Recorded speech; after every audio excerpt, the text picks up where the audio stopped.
BJP के पास 4 मुद्दे।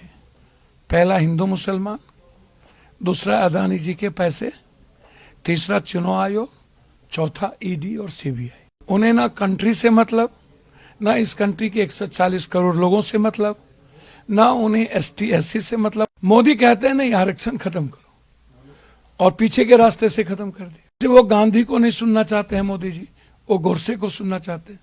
वैसे ही अंबेडकर के खिलाफ आज से नहीं है, अंबेडकर की आइडियोलॉजी के खिलाफ पहले से। वो सत्ता के लिए दुनिया में कोई भी पाप कर सकता है, किसी को भी बांट सकते हैं, किसी को भी काट सकते हैं। उन्हें कोई लेना देना हिंदू या सनातन से या एसटी एससी से या ओबीसी से नहीं है। नरेंद्र मोदी जी और वो बीजेपी के पास 4 मुद्दे। पहला हिंदू मुसलमान, दूसरा अदानी जी के पैसे, तीसरा चुनाव आयोग, चौथा ईडी और सीबीआई। 4 मुद्दों से वो सिर्फ सत्ता की बात करते हैं। उन्हें ना कंट्री से मतलब, ना इस कंट्री के 140 करोड़ लोगों से मतलब, ना उन्हें एसटी एससी से मतलब। वो अंबेडकर जी के नामों को, संविधान को मिटाना नहीं चाहते, संविधान के नाम पर अंबेडकर के विचारों को खत्म करना चाहते। आरक्षण को पहले ही उन्होंने खत्म कर दिया, बोला आरक्षण, नौकरी खत्म हो गई, प्राइवेट में हम चले गए। प्राइवेट में उन्होंने आरक्षण दिया नहीं, तो एबीसी पर हमला, एसटी एससी पर हमला, ओबीसी पर हमला, 90% वर्गों पर हमला। ठीक, अब आप आइए नरेंद्र मोदी जी के जाति जनगणना। राहुल गांधी क्यों चाहते हैं जाति जनगणना? कि जो किसी भी जात का गरीब है, आरक्षण के बाद, मंडल कमीशन के बाद, देश की आजादी के बाद, चाहे वो जो भी हो, तो यदि वो इकोनॉमिकल, एजुकेशनल, सामाजिक रूप से कमजोर हैं, उसको उठाओ। उसमें ओबीसी नहीं, उसमें ईबीसी नहीं, उसमें सभी जात के लोग। ऊंची जात के लिए उन्होंने 10% आरक्षण की बात की और उन्होंने दिया। अब वो चाहते हैं कि जो ओबीसी के आरक्षण हम ऊंची जात के गरीब के लिए हमने किया है, उसमें हम 67% आरक्षण लाके उसकी भागीदारी को बराबर करें।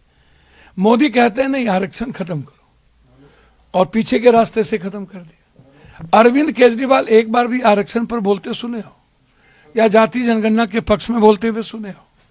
ये लोग तो कोर्ट भी गए, नरेंद्र मोदी जी। तो राहुल गांधी जी संविधान के पक्ष में क्यों खड़े हैं?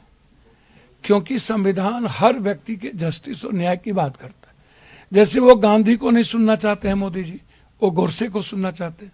वैसे ही अंबेडकर के खिलाफ आज से नहीं है, अंबेडकर की आइडियोलॉजी के खिलाफ पहले से। तो आप उठा के देखिए।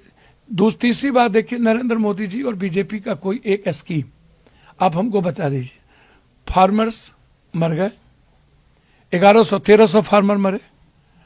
पहले झूठ बोला कि हम धरना उठा लो, मैं आपको एमएसपी दे दूंगा। सत्ता में आते ही वो भूल गए, फिर 300 लोग मरे, फार्मर गया।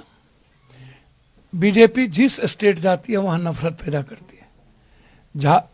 वो गए हरियाणा, वहां जाट को अन्य समाज का दुश्मन बना दिया, जाट के खिलाफ। वो गए राजस्थान, वहां गुज्जर को गाली दिया, अन्य जातियों को दुश्मन बना दिया। वो गए पंजाब, वहां सिखों को गाली दिया। वो गए महाराष्ट्र, वहां मराठी को गाली दिया, ओबीसी और अन्य लोगों की झूठ फूस बात करने लगी। वो गए झारखंड, वहां आदिवासी मुसलमान के बीच झगड़ा लगाने लगा। वो बिहार और यूपी जाते हैं तो जादव के खिलाफ बात करते हैं, अन्य जगहों पर अन्य लोगों के खिलाफ बात करते हैं। बंगाल जाते हैं तो बंगाली के खिलाफ गैर बंगाली, नॉन बंगाली करते हैं। मणिपुर जाते हैं तो मत्तों और गैर मत्तों की बात करते हैं। देखिए, वो मुसलमान के खिलाफ नहीं है, मुसलमान या हिंदू की बात नहीं है इसमें, आप इसको समझ लीजिए।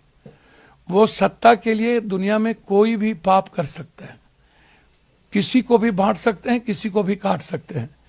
उन्हें कोई लेना देना हिंदू या सनातन से या एसटी एससी से या ओबीसी से नहीं।